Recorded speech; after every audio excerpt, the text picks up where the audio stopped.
नमस्कार, मी श्वेता. तुम्ही पाहताय न्यूज 18 लोकमत. सकाळी 11च्या बुलेटिनची सुरुवात एका मोठ्या बातमीनं. गोकुळ दूध संघ निवडणूक. कोल्हापुरातली गोकुळ दूध संघ निवडणूक आता प्रत्यक्ष मतमोजणीला तिथे सुरुवात झाली आहे. मतपत्रिकांचं वर्गीकरण पूर्ण झालंय. सुरुवातीला आरक्षित 5 जागांची मतमोजणी होते आणि लवकरच आता पहिला निकाल हाती येणार आहे. गोकुळ निवडणुकीचा निकाल आज लागणार आहे. 2 मे रोजी टिच्चून असं मतदान या निवडणुकीसाठी झालं आणि त्यानंतर आमच्या प्रतिनिधींना मगाशी सांगितल्याप्रमाणे संध्याकाळपर्यंत याचा निकाल लागेल. मात्र पहिला कल किंवा पहिला निकाल आता थोड्याच वेळात हाती येईल. कोल्हापुरात मतमोजणीला सुरुवात झालेली आहे. कोल्हापुरातली गोकुळ दूध संघाची अतिशय महत्वाची अशी निवडणूक आणि त्याच निवडणुकीसाठी मतदान झालं 2 मे रोजी. आता मतमोजणीला सुरुवात झाली आज सकाळी 8 वाजल्यापासून. कोल्हापुरातल्या रमणमळा या भागामध्ये याच ठिकाणी जो बहुउद्देशीय हॉल आहे तिथे ही मतमोजणीची प्रक्रिया सुरू झालेली आहे. याच संदर्भात आपण आणखी माहिती घेऊयात. आमचे प्रतिनिधी संदीप राजगोळकर कोल्हापुरातून आपल्या सोबत आहेत. संदीप, सकाळी 8 वाजल्यापासून मतमोजणी सुरू झाली. आपण मगाशी सुद्धा बोललो तर 11 साडेअकराच्या दरम्यान पहिला निकाल हाती येईल असं तुम्ही म्हणाला होतात. काय स्थिती? सध्या एकतर बॅलेट पेपरवरची ही निवडणूक आहे श्वेता, त्यामुळं नक्कीच वेळ लागणार हे सिद्ध झालेलं आहे. पुन्हा एकदा आताची जर परिस्थिती पाहिली तर सध्या ज्या मतपत्रिका आहेत त्यांचं सध्या सॉर्टिंग काही वेळापूर्वीच पूर्ण झालेलं आहे आणि त्यानंतर पहिल्यांदा जे अनुसूचित जाती जमाती किंवा महिला राखीव उमेदवार जे असणार आहेत त्या गटाची पहिल्यांदा मतमोजणी होणार आहे आणि त्यानंतरच जे मुख्य संचालक असणार आहेत म्हणजे 15 ज्या जागा असणार आहेत त्यांची त्यानंतर मतमोजणी होणार आहे. आणि साधारणतः 80हून अधिक कर्मचारी जे आहेत ते त्यांच्याकडून या सगळ्या मतमोजणीच्या प्रक्रियेला सुरुवात झाली आहे. कोरोनाचे सगळे नियम पाळून ही मतमोजणी केली जाते. आरटीपीसीआर टेस्टचं प्रमाणपत्र असल्याशिवाय कुणालाही आतमध्ये प्रवेश दिला जात नाही. पोलीस बंदोबस्त सगळ्या ठिकाणी लावण्यात आलेला आणि हा रमणमळ्यातला जो हॉल आहे त्या हॉलकडे येणारे सगळे रस्ते देखील बंद केलेले आहेत. काही उमेदवारांकडे आरटीपीसीआर टेस्टचं प्रमाणपत्र नसल्यामुळे त्यांना परत देखील पाठवलेलं आहे. त्यामुळे साधारणतः रात्री उशिरापर्यंत सगळा निकाल जो आहे तो समजू शकतो. पण बॅलेट पेपरवरच्या असल्यामुळे सॉर्टिंग ही जी सगळी प्रक्रिया आहे ती प्रक्रिया म्हणजे पूर्ण व्हायला उशीर होत असल्यामुळे अजूनही पहिला निकाल हाती आलेला नाही. पण पुढच्या काही तासांमध्ये किंवा काही मिनिटांमध्ये पहिला निकाल हाती येऊ शकतो. श्वेता. बरं संदीप, गोकुळ दूध संघाची निवडणूक जरी असली तरी त्याला मोठी राजकीय किनार. काय हे समीकरण आहे? कुठल्या राजकीय नेत्यांची प्रतिष्ठा या निवडणुकीच्या निमित्तानं पणाला लागली आहे? गेल्या 25 वर्षांपासून गोकुळ दूध संघावर महाडिक घराण्याची किंवा महाडिक गटाची एक हाती सत्ता आहे असं म्हणता येईल. आणि सध्या जर चित्र पाहिलं तर माजी आमदार महादेवराव महाडिक, त्यांचे पुतणे माजी खासदार धनंजय महाडिक आणि विद्यमान आमदार करवीर मधले PN पाटील हे तिघजण सत्ताधारी गटाची सगळी बाजू सांभाळतात. आणि या सत्ताधाऱ्यांना शह देण्यासाठी श्वेता 3 मंत्री, 5 आमदार आणि 1 खासदार हे निवडणुकीच्या रिंगणात उतरलेले आहेत. हसन मुश्रीफ, सतेज पाटील, राजेंद्र पाटील यड्रावकर या तिन्ही मंत्र्यांची प्रतिष्ठा पणाला लागलेली आहे. 21 पैकी ज्यांच्या जास्त जागा असतील त्या गटाचा अध्यक्ष गोकुळ दूध संघावर असणार आहे. त्यामुळे 21 पैकी कुणाच्या जागा किती येतात याची सगळी राजकीय आकडेवारी जी आहे ती गेल्या 2 दिवसांपासून जिल्ह्यात मांडली जाते. त्यामुळे विरोधी गट सत्ताधाऱ्यांची सत्ता उलटवून टाकण्यात यशस्वी होतोय की सत्ताधारी आपला गड राखण्यात यशस्वी होतात हे आपल्याला संध्याकाळपर्यंत समजू शकणार आहे.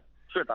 बिलकुल. आणि 25 वर्षांची परंपरा तुम्ही म्हणालात, जर यंदा वेगळे निकाल लागले तर काय मोठा परिणाम दिसू शकतो? नक्कीच यामध्ये एकतर जिल्ह्याच्या राजकारणावर याचा परिणाम मोठा होऊ शकतो असं म्हणता येईल. त्याचं कारण असं आहे की सतेज पाटील हे काँग्रेसमध्ये आहेत, आपल्याला माहिती आहे. ते कोल्हापूरचे पालकमंत्री आहेत आणि त्यांच्या विरोधी गटात म्हणजे सत्ताधारी गटात काँग्रेसचेच आमदार PN पाटील हे देखील आहेत. आपल्याला माहिती आहे धनंजय महाडिक हे पहिल्यांदा राष्ट्रवादी काँग्रेसमध्ये होते, ते खासदार देखील होते कोल्हापूरचे आणि त्यानंतर त्यांनी भाजपमध्ये प्रवेश केला. त्यांच्याकडे प्रदेश उपाध्यक्ष पद देखील भाजपनं दिलेलं आहे. त्यामुळे राजकीय समीकरणं जर पाहिली तर सत्ताधारी गट किंवा विरोधी गट असेल पुढच्या भविष्यामध्ये बिलकुल परिणाम दिसणार. संदीप, हे नक्कीच आहे जर वेगळा निकाल लागला तर. मात्र संध्याकाळपर्यंत चित्र स्पष्ट होईल. गोकुळ दूध महासंघाचा निकाल नेमका काय लागतो आपलं लक्ष असेलच. मात्र यानंतर एक या सगळ्या कोरोनाच्या नकारात्मक वातावरणामध्ये काही पॉझिटिव्ह गोष्टी आपण पाहणार आहोत. कारण केंद्रीय आरोग्य मंत्रालयानं जाहीर केल्याप्रमाणे महाराष्ट्रामध्ये 12 जिल्हे असे आहेत की त्यामध्ये कोरोना रुग्णसंख्या कमी व्हायला मदत होतीये.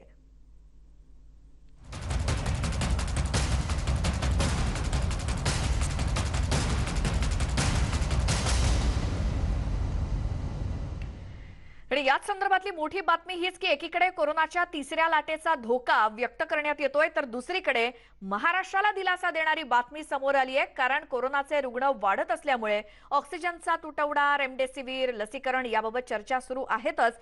अशाही परिस्थितीत राज्याला एक मोठा दिलासा मिळालाय, तो म्हणजे राज्यातल्या 12 जिल्ह्यांमध्ये कोरोनाबाधित रुग्णांचं प्रमाण घटलंय. हे प्रमाण घटल्याची माहिती केंद्रीय आरोग्य मंत्रालयानं दिलेली आहे. गेल्या 15 दिवसांचा विचार करता कोरोना रुग्णांचं प्रमाण कमी झाल्याची माहिती समोर आली आहे. राज्यातल्या 12 जिल्ह्यांमध्ये, या 12 जिल्ह्यांमध्ये मुंबई उपनगर, औरंगाबाद, भंडारा, धुळे, गोंदिया, जळगाव, लातूर, नांदेड, नंदुरबार, ठाणे आणि वाशिम या 12 जिल्ह्यांचा समावेश आहे. कोरोनाच्या दुसऱ्या लाटेमध्ये या जिल्ह्यांमध्ये रुग्णसंख्या मोठ्या प्रमाणात वाढत होती. मृत्यूंच्या प्रमाणात सुद्धा वाढ झालेली होती. मात्र या जिल्ह्यांमध्ये आता कोरोना रुग्णसंख्येत घट होताना दिसून येत असल्यानं राज्य सरकार आणि आरोग्य यंत्रणेला थोडासा का होईना दिलासा मिळणार आहे. कारण संपूर्ण देशात महाराष्ट्र हे नंबर 1 ला राज्य होतं जिथे कोरोना रुग्णसंख्या मोठ्या प्रमाणात होती.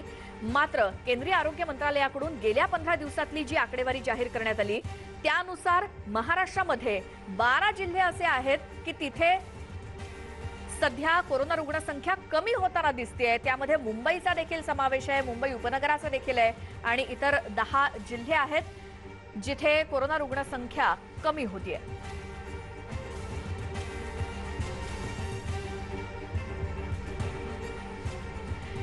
याच संदर्भात आपण अधिक जाणून घेणार आहोत. औरंगाबादचे महानगरपालिका आयुक्त अस्तिकुमार पांडे आपल्यासोबत जोडले गेलेत. सर, तुमचं स्वागत न्यूज 18 लोकमत मध्ये. सध्या खरोखरच कोरोनाच्या या सगळ्या नकारात्मक वातावरणामध्ये खूप छान बातमी ऐकायला मिळतेय.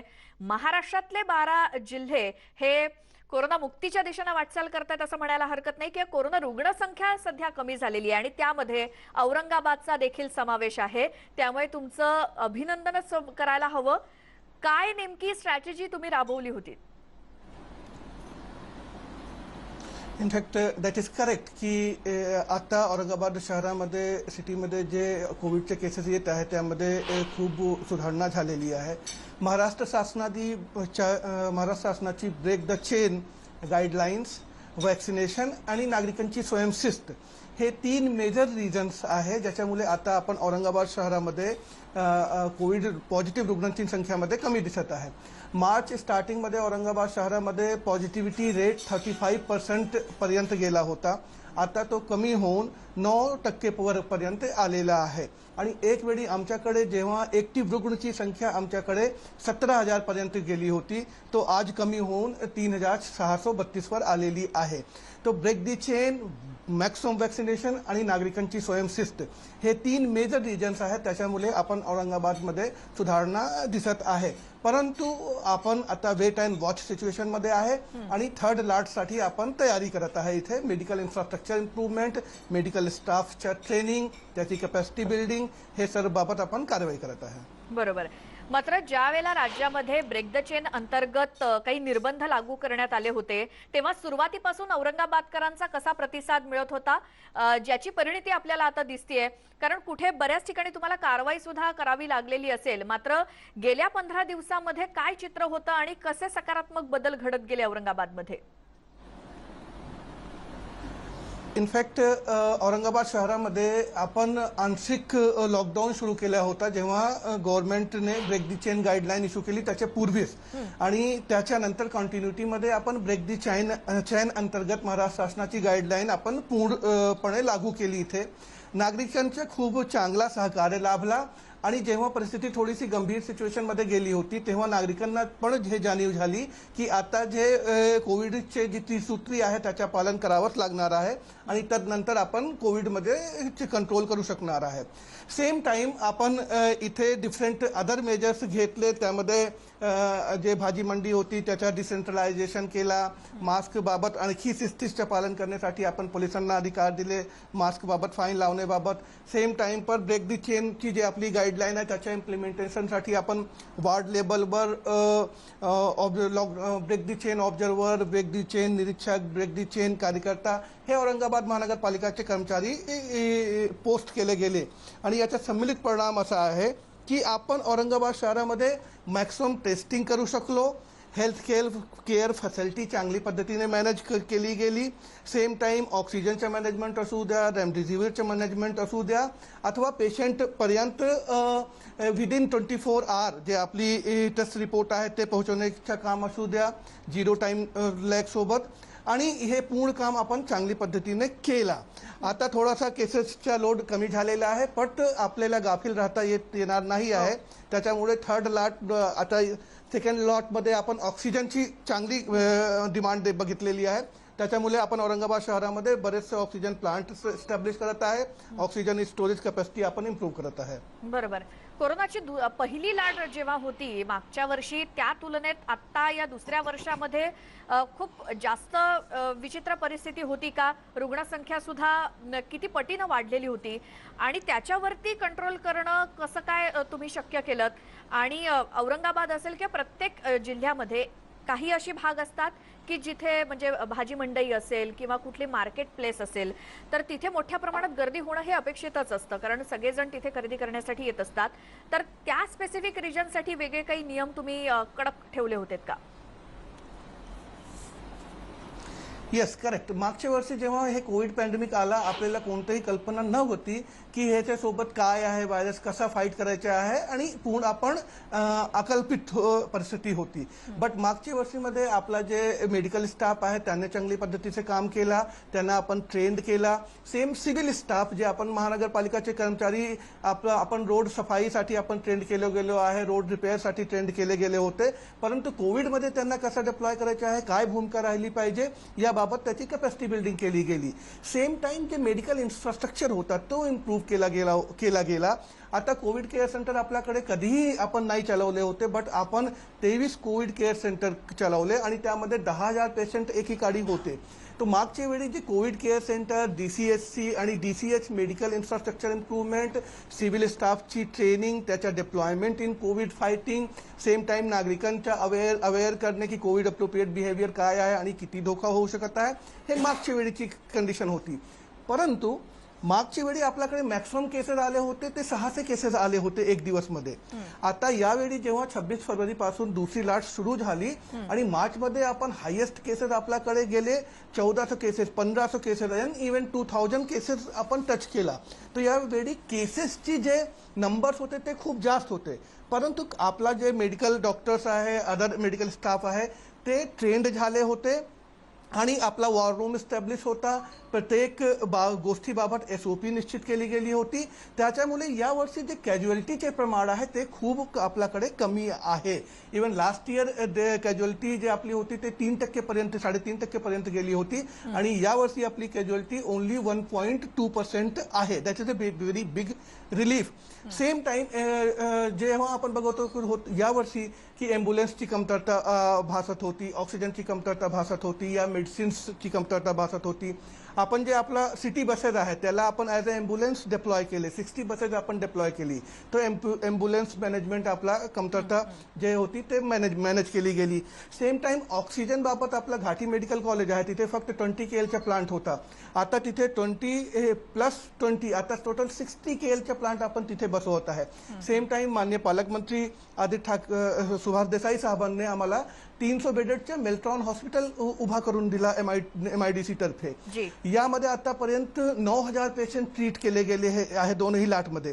तिथे पण आता माननीय आदित्य ठाकरे साहेबांनी आम्हाला 2 ऑक्सिजन प्लांट दिलेले आहे आणि त्याला बसवत आहे. तर now we are in the wait and watch situation and we are preparing for the third लाट ऑफ कोविड. बरोबर. सर, अजून एक महत्त्वाची गोष्ट म्हणजे तुम्ही औरंगाबादमध्ये टेस्टिंगची संख्या वाढवलीत, बरोबर आहे? त्याचा उपयोग झाला की जे कोणी असतील पॉझिटिव्ह तर त्यांना लगेच डिटेक्ट होऊन त्यांच्यावरती लगेच उपचार सुरू होऊन ते कोरोनामुक्त होतील. मात्र आता जे काही वॅक्सिनेशन सुरू झालेलं आहे त्याचा किती उपयोग झाला? अर्थात वॅक्सिनेशन तेवढं मोठ्या प्रमाणात होत नाहीये कारण लसींचा तुटवडा आहे, मात्र त्याचा जरा तरी उपयोग झाला का? आपल्याला हे फॅक्ट माहिती होती की वॅक्सिनेशन आपल्याला लिमिटेड आणि अंतरालवर भेटणार आहे. बट आपण वॅक्सिनेशनमध्ये आपण इव्हन 25 मार्चचे मॅसिव्ह प्रोग्राम सुरू केला 115 टीम आपण बनवली आणि प्रत्येक वॉर्डामध्ये एक टीम डिप्लॉय केली गेली. याचेच परिणाम हे आहे की औरंगाबाद शहरामध्ये आज की डेटमध्ये आपण 20% पॉप्युलेशन आपण वॅक्सिनेटेड केलेली आहे. म्हणजे आपली 15 लाख पॉप्युलेशन आहे टोटल औरंगाबाद शहराची आणि आतापर्यंत आपण 2,10,000 लोकांना वॅक्सिन दिलेली आहे. तो वॅक्सिनेशनचा एक खूप मोठा रोल आहे आणि हे आपल्याला कल्पना होती, कारण की मागच्या वेळी जेव्हा कोविड आला आपल्याकडे कोणतंही अस्त्रशस्त्र नाही होता. पण यावेळी वॅक्सिनेशनच्या रूपामध्ये आपल्याकडे शस्त्र आहे आणि आपला प्रयत्न होता की मॅक्सिमम लोकांच्या वॅक्सिनेशन मिनिमम टाइम मध्ये केला पाहिजे. त्याच्यामुळे आपण कोविडचे समाजाला आणि नागरिकांना सेफ ठेवू शकत आहे. बरोबर. सर, आता जे काही महाराष्ट्रातले 12 जिल्ह्यांची नावं आली आहेत ज्याच्यामध्ये रुग्णसंख्या कमी, आपण आशा करूयात की संपूर्ण महाराष्ट्रामध्ये प्रत्येक जिल्ह्यात ही रुग्णसंख्या कमी झाल्याची आकडेवारी आपल्या समोर येणाऱ्या काळामध्ये येऊ देत. मात्र औरंगाबादमध्ये एक प्रशासना लेवलवरती काम करत असताना तुम्ही इतर जिल्ह्याच्या प्रशासनाला काय एक ॲडवाइस द्याल, सल्ला द्याल की जसं औरंगाबादमध्ये रुग्णसंख्या कमी करण्यात यश आलंय तसं इतर ठिकाणी पण व्हावं? करेक्ट. इनफॅक्ट महाराष्ट्र शासनाने आणि महाराष्ट्र राज्याने ज्या प्रमाणावर कोविड मॅनेजमेंट मागच्या 1 वर्षापासून केलेलं आहे, आज जेव्हा आम्ही वैश्विक स्तरावर कंपेअर करतो अथवा जेव्हा अदर स्टेटला कंपेअर करतो, आपली खूप चांगली परिस्थिती आहे. इव्हन की नंबर केसेस जास्त आहे आणि आम्हाला जेव्हा माननीय मुख्यमंत्री महोदय व्हिडिओ कॉन्फरन्स घ्यायचे तेव्हा ते सांगायचे की आपल्याला कोणतेही फॅक्ट लपवायचे नाही आहे आणि जे परिस्थिती आहे ते सत्य परिस्थिती समोर आली पाहिजे. त्याचेच परिणाम हे आहे की आज महाराष्ट्र राज्यामध्ये आणि औरंगाबाद शहरामध्ये पर्टिक्युलरली आपण कुठेही ऑक्सिजन बाबत कोणतीही कमतरता नाही आणि अन्य केऑसची परिस्थिती आपण नाही बघितली. सेम टाइम जे अदर डिस्ट्रिक्ट जेव्हा जर झाला, every district administration, every municipal corporation they are खूप चांगला काम करत आहे आणि खूप परिस्थिती चांगली पद्धतीने हाताळण्याचा प्रयत्न करत आहे. बट यामध्ये मॅक्सिमम वॅक्सिनेशन, नागरिकांना स्वयंशिस्तीसाठी प्रेरित करणे आणि ब्रेक दी चेन जे गाईडलाईन्स महाराष्ट्र शासनाने दिली आहे त्याच्या कडक अंमलबजावणी करणे, हे 3 सूत्र या लॉटमध्ये आमच्यासाठी खूप हेल्पफुल ठरलेले आहे. बरोबर. सर, औरंगाबादचा सध्याचा रुग्णसंख्येचा दर काय आहे किंवा बरे होणाऱ्यांचं प्रमाण किती आहे आणि मॉर्टॅलिटी रेट किती आहे?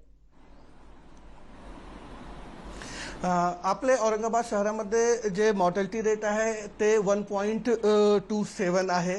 ते खूप कमी आहे मागच्या वर्षीच्या कंपॅरिझनमध्ये आणि आता जे आपला रिकव्हरी रेट आहे ते 86% पर्यंत गेलेलं आहे. त्याच्यामुळे आता जे आपला इव्हन आज औरंगाबाद शहरामध्ये आमच्याकडे कोविड केअर सेंटरमध्ये 3,000 बेड्स वॅकंट आहे. ऑक्सिजन बेड आमच्याकडे करीब 350 बेड वॅकन्स आहे. ओनली ICU आणि व्हेंटिलेटरवर थोडासा स्ट्रेस आहे, कारण की अदर डिस्ट्रिक्टचे खूप पेशंट आपल्या औरंगाबाद शहरामध्ये येतात. तिथे चांगली मेडिकल फॅसिलिटी आहे, तो त्याच्यावर स्ट्रेस आहे. बट ज्या प्रमाणावर आपण व्हेंटिलेटर आणखी नंबर वाढवत आहे आणि ICU बेड नंबर्स वाढवत आहे, त्या प्रमाणावर आपण सेकंड लॉटमध्ये चांगली पद्धतीने पेशंट मॅनेजमेंट करू शकणार आहे, तो आम्हाला कॉन्फिडन्स आहे. बरोबर. सर, रुग्णसंख्या कमी होण्याच्या लिस्टमध्ये महाराष्ट्रातल्या जिल्ह्यांपैकी औरंगाबादचं नाव आहे, ही चांगली गोष्ट आहे. मात्र हीच स्थिती पुढे सुद्धा अशीच मेंटेन राहावी अशीच इच्छा आहे. त्यासाठी औरंगाबादकरांना काय अपील कराल? औरंगाबादकरांना मी हेच गोष्टी सांगणार आहे की ज्या स्वयंशिस्तीच्या प्रदर्शन आणि त्रिसूत्रीच्या पालन, मास्क, सॅनिटायझर आणि सोशल डिस्टन्सिंग करणे, गर्दीचं स्थान टाळणे, हे जे आपण मागचे 30 दिवसामध्ये ज्या स्वयंशिस्तीचं प्रदर्शन केलेलं आहे, तोच स्वयंशिस्त जर आपण पुढे काही कालावधीपर्यंत कायम ठेवली तर आपला औरंगाबाद चांगली पद्धतीने कोविडचे फाईट करू शकत आहे आणि तुम्ही आणि तुमच्या कुटुंब पूर्णपणे सुरक्षित राहू शकत आहे. आस्तिक कुमार पांडे सर, खूप धन्यवाद. तुम्ही न्यूज 18 लोकमतशी बोललात आणि खरंच महाराष्ट्रामध्ये जे 12 जिल्हे आता कोरोना रुग्णसंख्येमध्ये रुग्णसंख्या कमी करण्यात यशस्वी ठरले त्यापैकी औरंगाबाद सुद्धा, आणि त्या निमित्ताने तिथल्या पालिका आयुक्तांशी आपण संवाद साधला. नेमकं काय काय तिथे योजना राबवण्यात आल्या की ज्यामुळे हा सकारात्मक परिणाम दिसलाय. आशा करूयात की औरंगाबाद आणि इतर या 12 जिल्ह्यांप्रमाणे संपूर्ण महाराष्ट्र कोरोना मुक्तीकडे वाटचाल करो. एक छोटासा ब्रेक इथे घेऊयात. पाहत राहा न्यूज 18 लोकमत.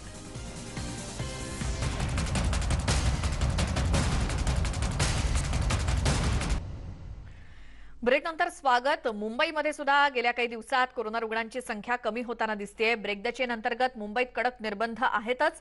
या लॉकडाऊनचा परिणाम म्हणजे रुग्णसंख्येमध्ये घट होताना दिसतेय. जी काही यादी आपल्याकडे आली आहे त्यानुसार महाराष्ट्रामध्ये 12 जिल्हे असेल की जिथे रुग्णसंख्या कमी होते. मुंबई आणि उपनगराचा देखील समावेश आहे. थेट जाऊयात, आमच्या प्रतिनिधी प्रणाली कापसे आपल्यासोबत आहेत. प्रणाली, मुंबईमध्ये रुग्णसंख्या कमी होतेय, खूप चांगली गोष्ट आहे. काय आणखी माहिती?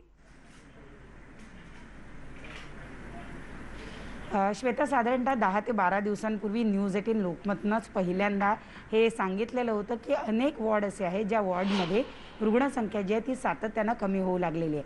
आणि त्यानंतरच अवघ्या 4-5 दिवसातच मुंबई महानगरपालिकेच्या वतीनं सुद्धा हे सांगण्यात आलेलं आहे की रुग्णसंख्या जी आहे, जी सातत्यानं वाढत होती ती स्थिर झालेली आहे. आता तर मुंबई शहर असो किंवा उपनगर असो, या दोन्ही जिल्ह्यांचा समावेश राज्यातल्या 12 अशा जिल्ह्यांमध्ये झाला आहे ज्याच्यामध्ये कोरोना रुग्णांची आकडेवारी ही सातत्यानं कमी होत आहे. आणि ICMRनं स्वतः तसं जाहीर केलं आहे. मुंबईच्या महापौर किशोरी पेडणेकर आपल्याबरोबर आहे, ज्या या संपूर्ण कालावधीमध्ये सातत्यानं रस्त्यावर होत्या आणि प्रत्येक तक्रार त्यांच्याकडे जेव्हा येत होती तेव्हा त्या प्रत्येक तक्रारी सोडवण्यासाठी धावून जात होत्या. महापौर मॅडम, तुम्ही जे काही प्रयत्न केले त्याला यश येताना दिसतंय. मुंबईची रुग्णसंख्या कमी होते आणि आता स्वतः ICMR म्हणते की मुंबई शहर आणि उपनगर या दोन्हीमधली रुग्णसंख्या कमी झालेली आहे. काय कारणं वाटतात तुम्हाला त्याची? एकतर ज्या पहिल्याच 2020ला ज्या आपल्याकडे कोरोनाचं थैमान सुरू झालं मार्चमध्ये, तेव्हा आपण शिकत का होईना पण एप्रिल एंडपर्यंत आपण हे नक्की केलं की आपल्याला 4 सूत्री कार्यक्रम, 3 सूत्री कार्यक्रम, 21 सूत्री कार्यक्रम हातात घेतलेच पाहिजे. आणि ते आपण घेतले आणि त्यामुळेच धारावीसारखं वरळीसारख्या रुग्णसंख्या 0 आली. आत्तासुद्धा जेव्हा म्युटेशन झालं, सगळं थैमान जोरात चालू झालं, तेव्हा आपण 4 सूत्री कार्यक्रम आणि 3 सूत्री कार्यक्रमावरती भर दिला. 4 सूत्री ट्रेसिंग करा, ट्रॅकिंग करा, टेस्टिंग करा आणि ट्रीटमेंट द्या. ह्या 4ही गोष्टीवर मोठ्या प्रमाणामध्ये जोर दिला. स्वतः मुख्यमंत्र्यांनी अनेक वेळा सर्वांबरोबर VC घेऊनही या सूचना दिल्या. स्वतः इक्बाल चहल या सगळ्यावरती आघाडीवर होते. महापौर मुंबईचं नेतृत्व म्हणून, प्रथम नागरिक म्हणून मी सुद्धा त्यांच्याबरोबर आघाडीवर होते. जे काही आमदार आहेत किंवा मंत्री महोदय, या सगळ्यांनी आघाडी घेतल्या होत्या. स्वतः आदित्य ठाकरे वरळी विधानसभेमध्ये राहून पालकमंत्री म्हणून जिथे जिथे काम करतात तिथे त्यांनी पण एक, याचा अर्थ मुंबईकरांना पण श्रेय जातं की गंभीर झालं की मुंबईकर सुद्धा खंबीर होतात आणि प्रशासनाने दिलेल्या सूचनांचं पालन करायला लागतात. आणि त्याचा आज परिणाम असा दिसतोय की आपण 4 सूत्री कार्यक्रम, 3 सूत्री कार्यक्रम करतो, पण त्याबरोबर आज आपल्याला हेही दिसतंय की रुग्णसंख्या आता हळूहळू कमी होते. मला 2 गोष्टीची एक खरंच बरं वाटतं की ICMR किंवा WHO ह्या ज्या काही गाईडलाईन आपल्याला देत असतात, एक कधीतरी त्यांनी फटकारलं सुद्धा होतं, पहिल्या वेळेला फटकारलं सुद्धा होतं, पण त्याच्यानंतर सातत्याने ते महाराष्ट्राच्या पाठीशी उभे राहिले, ते मुंबईकरांच्या पाठीशी उभे राहिले. जी जी चांगली घटना घडली त्या घटनेला त्यांनी शबासकी दिली. महापौर मॅडम, पण गर्भवती महिला यांच्यामध्ये आता हळूहळू कोरोनाचं प्रमाण थोडंसं वाढतंय असं दिसून येत आहे. त्यांची परिस्थिती नाजूक असते की त्यांना आपण मोठी औषधं किंवा जास्त स्ट्रॉंग डोस देऊ शकत नाही. त्याचबरोबर लहान मुलं जी आहेत किंवा दिव्यांग जे आहेत, हे सुद्धा येत्या काळामध्ये एक महत्त्वाचा घटक राहणार आहे ज्यांच्याकडे आपल्याला लक्ष केंद्रित करावं लागेल. त्यांच्यासाठी आपण काय करतोय आणि पुढे काय करणार आहोत?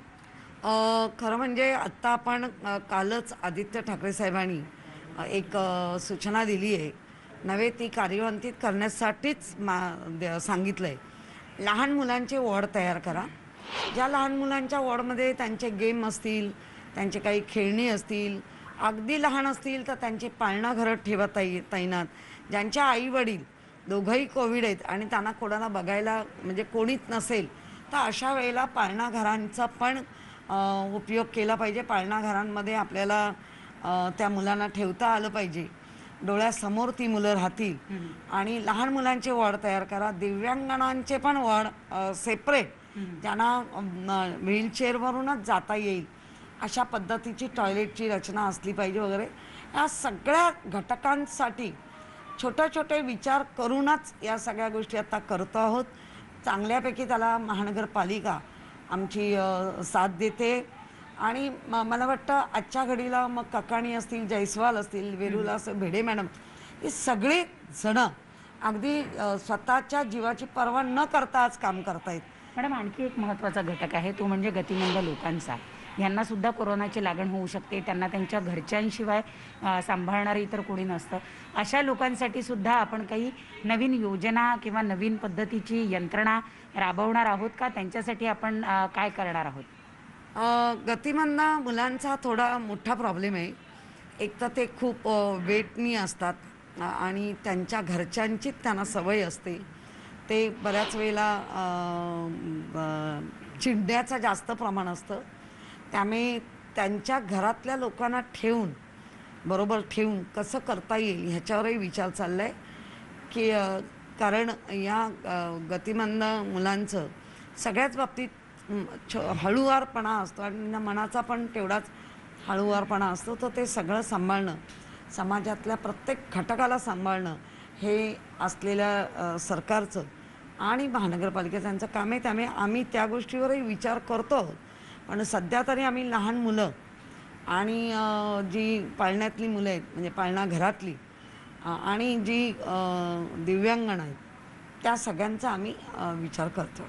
मॅडम, पण तिसऱ्या लाटेसाठी सुद्धा हळूहळू तयारी करायला सुरुवात झालेली आहे. आत्ताच राहुल शेवाळे सुद्धा म्हणाले की आम्ही तिसऱ्या लाटेची सुद्धा तयारी करतो आहोत. या तिसऱ्या लाटेमध्ये लहान मुलं जे आहेत त्यांना, कारण आता अजून कुठली लस नाही किंवा त्यांना कुठलंही औषध नाही, अशा परिस्थितीमध्ये त्यांची परिस्थिती कदाचित चिंताजनक होऊ शकते. त्यामुळे आपण आपला फोकस जो आहे तो शिफ्ट करून आता लहान मुलांवर जास्ती करतोय. हो, आता लहान मुलांची जास्त काळजी का वाटते तर बरीचशी मुलं, म्हणजे आमच्या लहानपणामध्ये आपल्याला जो जेवणाचा म्हणा किंवा नाश्त्याचा हा सकस आहार असायचा. आत्ता बरीचशी मुलं ही टीन फूडवर असतात, जास्तीत जास्त चॉकलेटवर राहतात. म्हणजे सकस आहार देणं हे आपल्या सर्वांचं खरं काम आहे. पण धगधगीच्या जीवनामध्ये, धावपळीच्या जीवनामध्ये शॉर्टकट आया पण आता बघतात आणि त्याच्यामुळे आज ती एक भीती आहे की रोगप्रतिकारक शक्ती जर त्यांच्यामध्ये कमी पडली तर लहान मुलं जास्त इन्फेक्ट होऊ शकतात, बाधित होऊ शकतात. आणि त्यामुळेच या सगळ्याचा विचार राज्य सरकार आणि महानगरपालिका करते आणि अशा मुलांचा विचार करूनच पुढचं काम करावं. महापौर मॅडम, तुम्ही प्राणीप्रेमी आहात. तुमच्याकडे जवळपास 17 मांजरी आहेत, 2-3 कुत्रे आहेत, गायी आहेत आणि मुख्य म्हणजे आता तुम्ही राणीच्या बागेमध्ये राहायला आलेला आहात, कारण हा बंगला अगदी राणीच्या बागेला लागून आहे. प्राण्यांवर कोरोनाचा काही परिणाम होताना दिसतो आहे का? आणि जर तसा असेल तर त्या दृष्टीनं पण काही प्रयत्न महानगरपालिका करणार आहे का? नाही, अद्यापपर्यंत तशी बातमी किंवा असं काही ऐकलं नाही आहे. पण तसं जरी आलं तरी मग आहे त्यांना सांभाळणं, मग कुठल्या मेडिसिन देऊन त्यांना स्ट्रॉंग करता येईल हे बघणं. पण अजून प्राण्यांवर मला कळलेलं नाही आहे. त्यामुळे खरंच आपण सर्वांना, म्हणजे माझ्या जवळचे म्हणूनच नव्हे तर सर्व प्राण्यांची काळजी घेतली पाहिजे. कारण ती मूक प्राणी आहेत, त्यांना बोलता येत नाही, त्यांना त्यांच्या वेदना सांगता येत नाही, त्यांना त्यांचं भूक लागली सांगता येत नाही. त्यामुळे आजही मी म्हणेन, लॉकडाऊन जरी असेल आणि जे कोणी बाहेर पडत असतील, घरामध्ये जर शिळी चपाती असेल किंवा काय असेल तर त्या जाताना लहान त्या प्राण्यांसाठी घेऊन जा आणि जिथे जिथे अशी प्राणी सापडतील रस्त्यात त्यांना जरा खाऊ पिऊ घाला. नक्की. तर या होत्या मुंबईच्या महापौर, जे आपल्याला या ठिकाणी सांगत होत्या की मुंबई महापालिका पूर्णपणे सज्ज आहे तिसऱ्या लाटेसाठी सुद्धा, आणि त्याच्यासाठीची जी पूर्वतयारी, विशेषतः लहान मुलं जे आहेत यांच्यावर आता लक्ष केंद्रित करण्यात आलं आहे. जर त्यांना काही त्रास झाला तर त्यासाठीची सज्जता आता मुंबई महापालिका करू लागली आहे. बिलकुल प्रणाली, खूप धन्यवाद या संपूर्ण संवादासाठी. आणि ICMRनं जारी केलेल्या 12 जिल्ह्यांच्या नावांमध्ये मुंबई आणि उपनगराचं देखील नाव समाविष्ट आहे, जिथे रुग्णसंख्या कमी होताना दिसते. ही मुंबईकरांसाठी खूप मोठी दिलासादायक गोष्ट म्हणावी लागेल. एक छोटासा ब्रेक घेऊयात. पाहत रहा न्यूज 18 लोकमत.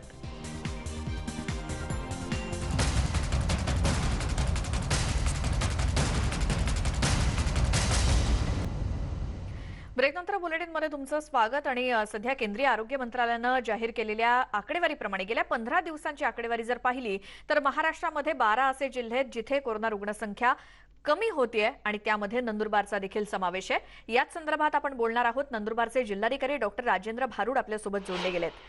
सर, स्वागत तुमचं न्यूज 18 लोकमतमध्ये. नंदुरबार सारख्या ठिकाणी कोरोना रुग्णसंख्या आटोक्यात आणण्यासाठी कशी कसरत जिल्हा प्रशासनाला करावी लागली? खरं तर नंदुरबार हा आदिवासी बहुल जिल्हा आहे. आरोग्य व्यवस्थाचा एक तुटवडा कायमस्वरूपी इथं आहेच, कारण मेडिकल कॉलेज कुठलीही नव्हती. एक सिव्हिल हॉस्पिटल होतं, 2 SDH होते आणि बाकी रुरल हॉस्पिटलमध्ये सुद्धा MD डॉक्टर नव्हते. तर जिल्ह्यात 2 MD मेडिसिन डॉक्टरवरती जिल्ह्याची रेग्युलर आरोग्य व्यवस्था म्हणजे डिलिव्हरी, सिझेरियन, ऑपरेशन्स, त्यासोबत कोविड सांभाळणं एक खूप मोठं आव्हान होतं. पण जिल्ह्याची संपूर्ण आरोग्य यंत्रणा, मग सिव्हिल सर्जन असतील, DHO असतील, सर्व मंडळींनी आम्ही 20 बेड पासून सुरुवात केली होती, जे आज घडीला 1200 ऑक्सिजन, ICU आणि व्हेंटिलेटर्स कंबाईन बेड्स आहेत. जवळपास 6 ते 7,000 आयसोलेशन बेड्स आहेत. आणि आमच्या वेबसाईट तर मी कालचा जो आकडा बघत होता, ते 300 बेड्स सध्या ऑक्सिजनचे खाली आहेत. तर एक निश्चितच एक दिलासादायक बातमी आहे. आणि पहिल्या वीक ऑफ एप्रिलमध्ये, फर्स्ट वीक ऑफ एप्रिलमध्ये आमच्याकडे 1100 ते 1200 केसेस एका दिवसाला आढळत होते. गेल्या 8-10 दिवसापासून 200 ते 300 ह्या रेंजमध्ये स्थिरावलेले आहेत. आता आमचा प्रयत्न असा आहे की पर डे केसेस या 50च्या खाली कशा येतील, आणि जी पॉझिटिव्हिटी होती, जी पूर्वी आमची 45-50% वरती पॉझिटिव्हिटी गेली होती, ती आज 15 ते 20, कधी कधी 10 ते 20च्या मध्ये ती येते आहे. तर आमचा प्रयत्न आहे की त्याला 10च्या आत कसं येईल पॉझिटिव्हिटी, आणि केसेस ह्या 50च्या खाली कशा येतील. कारण आता मी सकाळी एक वाचत होतो बातमी, जो आंध्र प्रदेश मधला जो स्ट्रेन आलेला आहे तो 15 पटीने अजून जास्त व्हिरुलंट स्ट्रेन आहे. तर त्या अनुषंगाने अजून आम्ही तयारी करतो आहोत. अजून प्रत्येक रुरल हॉस्पिटलला बेड वाढवण्याचा प्रयत्न चालला आहे, ऑक्सिजन बेडचा. आमची तयारी आहे. आमच्याकडच्या अँब्युलन्सेस सुदैवाने आम्हाला 27 अँब्युलन्सेस CSR मधून मिळाल्या. अजून आम्हाला 8-10 अँब्युलन्स मिळत आहेत. मोबाईल वॅक्सिनेशन टीम जिल्ह्यामध्ये 16 कार्यरत आहेत आणि स्वॅब कलेक्शन सुद्धा गावोगावी चाललेलं आहे. बिलकुल. सर, नंदुरबारमध्ये टेस्टिंग किती कशा पद्धतीने सुरू आहे आणि वॅक्सिनेशनचं प्रमाण कसं किती, म्हणजे कशा पद्धतीने मोहीम ही लसीकरणाची सुरू आहे? निश्चितच नंदुरबारमध्ये कुठलीही प्रायव्हेट लॅब नाही आहे. तर गव्हर्नमेंट लॅबला आम्ही मागच्या वर्षी पहिला RT-PCR मशीन आणि पूर्ण जे लॅब ते इस्टॅब्लिश केली होती. साधारणतः 900 ते 1000 पर डे कॅपॅसिटी होती. परंतु आता जो सेकंड वेव्ह मध्ये आम्ही परत एक दुसरं मशीन घेतलं. आता साधारणतः 1800 ते 2000 RT-PCR एका दिवसात करू शकतात पूर्ण जिल्ह्याची, एवढी कॅपॅसिटी आहे. त्यासोबतच 29 रॅपिड अँटीजेन टीम्स ह्या पूर्ण वेगवेगळ्या ठिकाणी, म्हणजे RH असेल, PSC असेल, शहरातल्या काही भागात असेल, या ठिकाणी डिप्लॉय केलेलं आहे. तर साधारणतः प्रत्येक दिवशी 2,500 ते 3,000 टेस्ट आमचं नियोजन आहे. आणि वॅक्सिनेशनच्या बाबतीत म्हटलं तर आमच्याकडे जवळपास 54 सेंटर्स गव्हर्नमेंटचे आहेत आणि जवळपास 16 मोबाईल टीम्स. कारण आदिवासी बहुल जिल्हा असल्यामुळे लोकांमध्ये प्रचंड अफवा आहेत, लोक लसी घ्यायला घाबरत आहेत. बरोबर. तर आम्ही असं प्लॅन आउट करतो, कारण लोकांना मोबाईलवरती जाऊन कोविन ऍपवर रजिस्ट्रेशन करणे ह्या सर्व गोष्टी जमत नाही. प्रत्येक गावातले शिक्षक आणि ग्रामसेवकांना टार्गेट दिलेलं आहे की तुमच्या गावातले अबव 45 पूर्वी ह्या सर्व लोकांना मोबाईलमध्ये कसं रजिस्ट्रेशन करावं शिकवावं. त्यांचं रजिस्ट्रेशन करून 4-5 दिवस रजिस्ट्रेशनची पूर्ण प्रक्रिया झाल्यावरती एक दिवस गावातच कॅम्प घेतला जाईल आणि गावातल्या सर्व लोकांचं लसीकरण टप्प्याटप्प्याने, बॅचेसने, सकाळी 50, मग दुपारी असं टप्प्याटप्प्याने करावं, जेणेकरून 400, 500, 300 जेवढेही लोक असतील सर्वांना लसीकरण होऊ शकतं. ही सध्या आम्ही स्ट्रॅटेजी वापरतो आहोत. आता काही स्कूल बसेस पण आम्ही घेतो आहोत उपयोगीसाठी. त्याच्यामध्ये विशेष करून सातपुडाचा जो बेल्ट आहे, धडगाव, अक्कलकोट हे 2 तालुके, खेड्यापाड्यावरती लोक विखुरलेले आहेत. अशा लोकांना इंटरनेट ज्या ठिकाणी येतं त्या ठिकाणी कसं आणता येईल आणि त्या ठिकाणी काय पाड्याचं, खेड्याचं पूर्ण लसीकरण कसं करता येईल, आता हा आमचा पुढचा दृष्टिक्षेप आहे. बरोबर. गेल्या 15 दिवसामध्ये ब्रेक द चेन अंतर्गत जे काही निर्बंध आहेत त्याला नंदुरबारकरांचा कसा प्रतिसाद मिळतोय आणि कसं तुम्ही या सगळ्या नागरिकांना हे सगळे नियम पाळण्याला भाग पाडलत? निश्चितच एक याच्यामध्ये जो रेग्युलर संवाद असतो, मी मागे माझ्या सोशल माध्यमाच्या माध्यमातून रेमडेसिवीरचा वापर, लॉकडाऊनचा फायदा काय किंवा हे आपल्यासाठी कसं योग्य आहे, ह्या सर्व गोष्टी वेगवेगळ्या बोली भाषेमध्ये, किंवा मी स्वतः इथल्या रहिवासी असल्यामुळे इथली जी लोकल लँग्वेज आहे, ऐराणी असेल किंवा ट्रायबल असेल, मध्ये मी त्यांना संबोधन करत असतो आणि लोकांचा खूप चांगला रिस्पॉन्स आहे. म्हणजे मी तर हे म्हणेल की पूर्ण काळामध्ये एकही व्यक्तीने, संघटनातून एकही व्यक्तीने साधं आंदोलन सुद्धा केलं नाही. त्यांनी ऍक्सेप्ट केलं की आपल्याला लॉकडाऊन शिवाय पर्याय नाही, कारण तोकडी आरोग्य व्यवस्था असताना, म्हणजे इनफॅक्ट आम्ही एका हॉस्टेलमध्ये आम्ही ऑक्सिजन हॉस्पिटल उभं केलं 100 बेडचं शहाद्यामध्ये. जी. कारण शहाद्यामध्ये हॉस्पिटल नव्हतं, तर हॉस्टेलमध्येच आम्हाला ऑक्सिजन बेड्स उभे करावे लागले. आणि आयसोलेशन बेड्स तर आता जवळपास खूप मोठ्या प्रमाणात रिकामे आहेत. परंतु अजूनही माझ्या यंत्रणाला सांगतो की आपण निर्धास्त होऊन चालणार नाही. आपल्याला आतापासूनच अजून इन्फ्रास्ट्रक्चर कसं वाढवता येईल, अजून ऑक्सिजन बेड्स कसे वाढवता येतील प्रत्येक पीएचसी, प्रत्येक आरएचला, जेणेकरून पब्लिक सेंट्रिक लोकांच्या सोयीने आपण काय करू शकतो, हा अप्रोच आम्ही पुढील काळासाठी ठेवतोय. बिलकुल. डॉक्टर राजेंद्र भारुड सर, खूप धन्यवाद. तुम्ही न्यूज 18 लोकमतशी बोललात. तर नंदुरबार सारख्या दुर्गम आदिवासी बहुल भागातल्या नागरिकांनी सुद्धा ब्रेक द चेन अंतर्गत असलेल्या निर्बंधांना प्रतिसाद दिला आणि कोरोना रुग्ण संख्या कमी करण्यामध्ये हातभार लावला आणि तशा पद्धतीने वाटचाल केली आहे. हा आदर्श इतर जिल्ह्यांनी सुद्धा खरंच घेण्यासारखा आहे. एक छोटासा ब्रेक आपण इथे घेऊयात. पाहत राहा न्यूज 18 लोकमत.